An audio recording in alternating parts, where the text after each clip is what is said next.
Oi, eu sou Fabio e sou Logolept.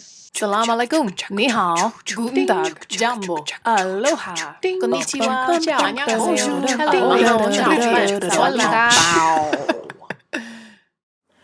So I'm from Tennessee, which is in the southern part of the United States, and we say something around here that is a little special. We say, hey y'all. The word y'all and other second-person plural pronouns in English actually have a really interesting history, and that's what we're going to talk about today. That's where it comes from.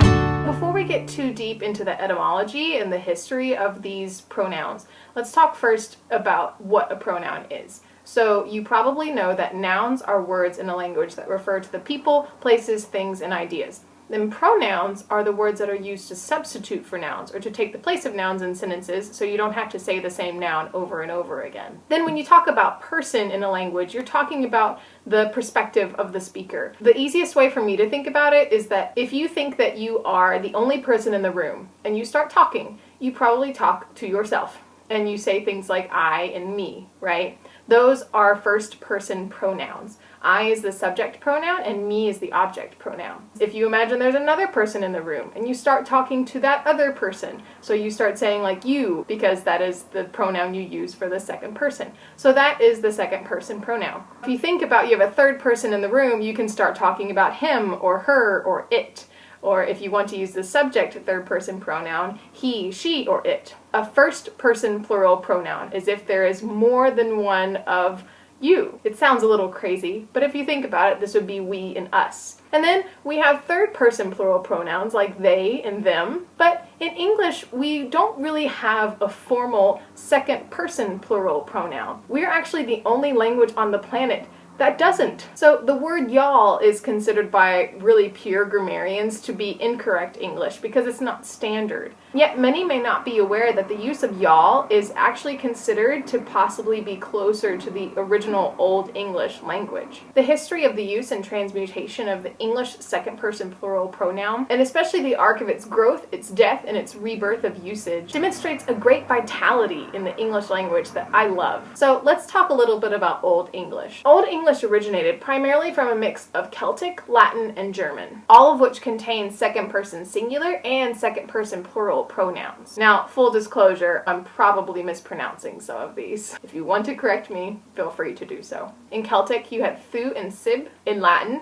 tu and vos, and in German, du and sie. Old English, not surprisingly, also had second person singular and plural pronouns, thu and ye. Old English also retained the synthetic nature of these parent languages, if you will. So there were also full declensions of the singular and the plural forms of these second person pronouns. Unlike later forms of English, Old English was additionally exceptional in its use of what was called the dual pronoun, which was when you were referring to only two people. In Old English, the second person plural pronoun was actually just as common as any of the other pronouns. So what happened? The transition from Old English to Middle English brought huge change. The shift from a synthetic language, where words relied on affixes to the word to denote parts of speech, to a syntactic one, which relied on word order to show part of speech, meant much less dependency on these affixes, and more reliance on word juxtaposition. Because the dependence on word order increased, and the attention to affixes decreased, declensions of pronouns became less important.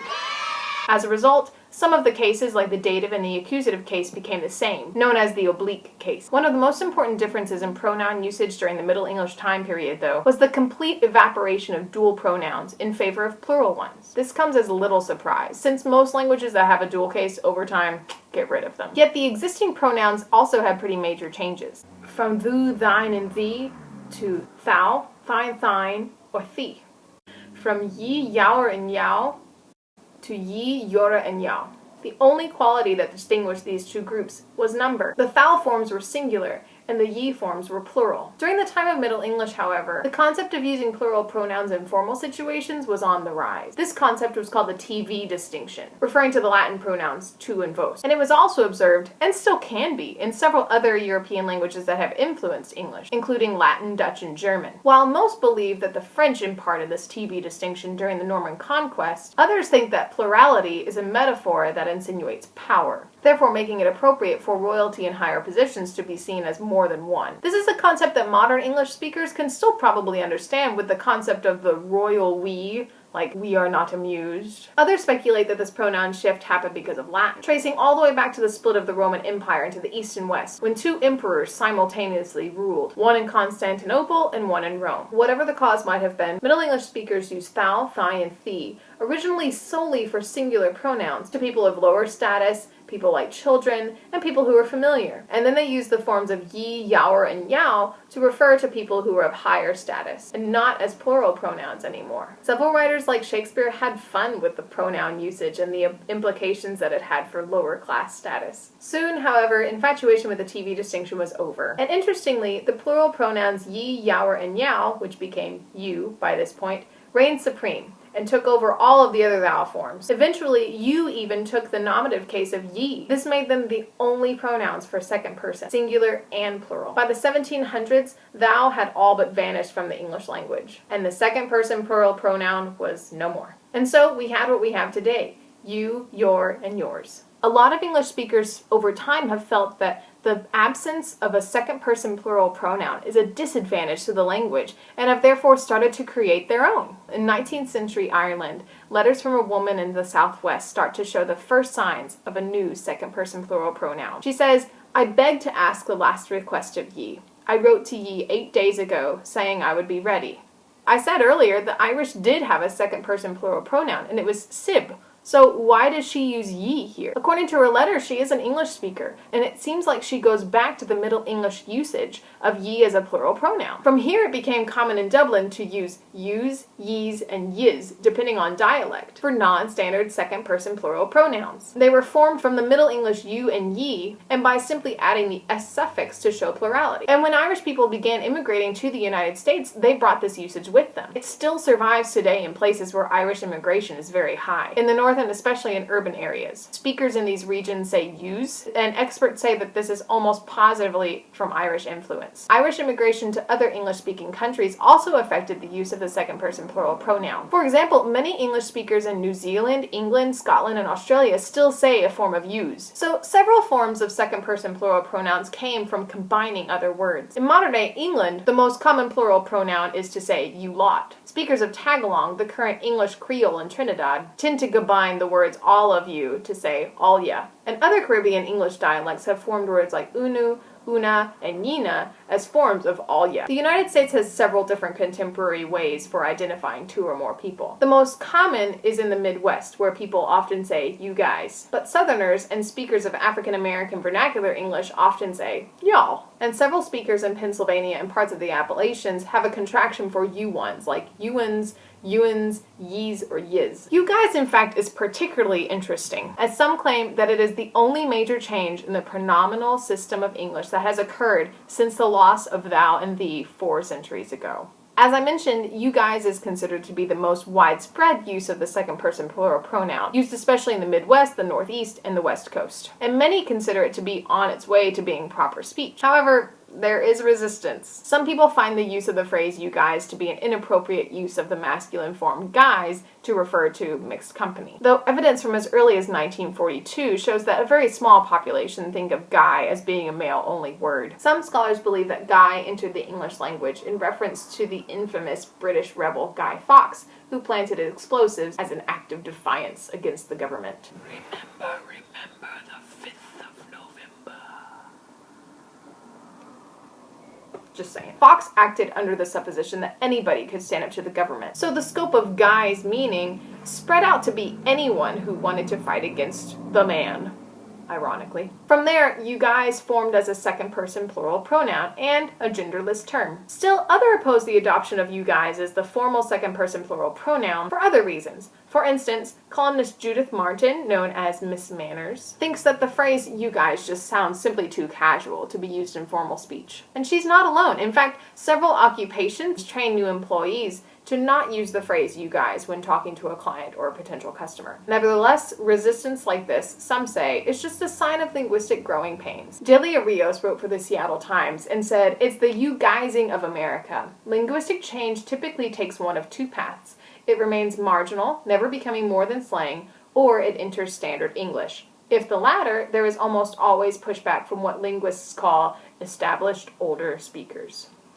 You guys, however, has made appearances in formal conversation. President George W. Bush welcomed back World War II veterans in 2002 by saying, "I'm so honored you guys are here."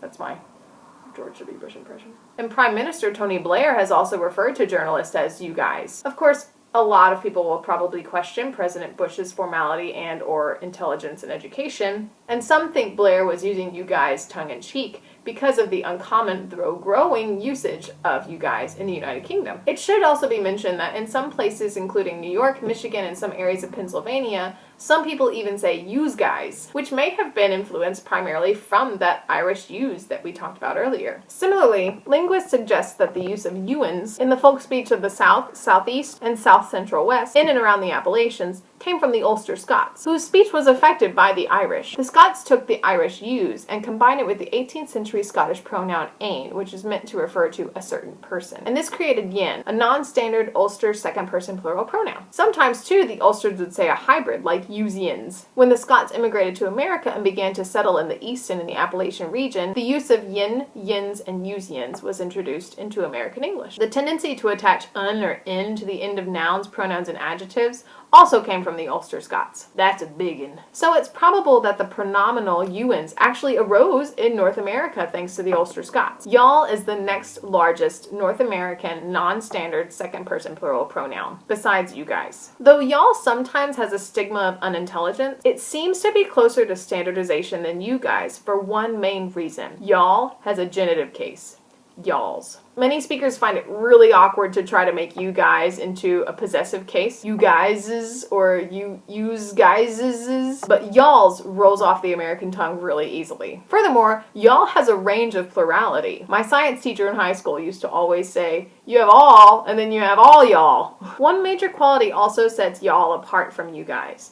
It's widely used in African American vernacular English, and it's growing throughout the Black community all over the country because of its use in hip-hop and rap music. While the Midwestern Standard English is encouraged in most media across the United States, rap and hip-hop artists almost pride themselves on being non-standard, so they almost exclusively use y'all. It seems that while you guys is having a relatively negative pushback, a large number of speakers are embracing y'all. Like I said earlier, English is the only language on the planet that doesn't have a standard second-person plural pronoun. And this is all the stranger because it started out with such an ample resource of second-person plural pronouns, with full declensions in 4 cases and even a dual case. This uniqueness, however, has grown to a beautiful growth and rebirth of a second-person plural pronoun, which I think is unique to the English language. All areas of the world that speak English as a primary language have formed some kind of second-person plural pronoun in an effort to make it standard. They've come through these forms from borrowing, from retrofitting, from innovation, and from foreign influence. So the next time you hear someone like me say y'all, instead of thinking that there's some educated hillbilly from the Ozarks and from the Appalachians, think instead that we actually may be closer to the Old English forms, and we may be becoming the standard. So, now you know where it comes from, and now you are a Logolept too. I'll see y'all next week.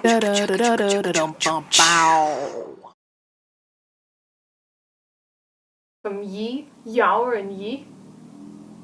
From ye, yow, from ye, yower, and yow, to ye, yora, and yow.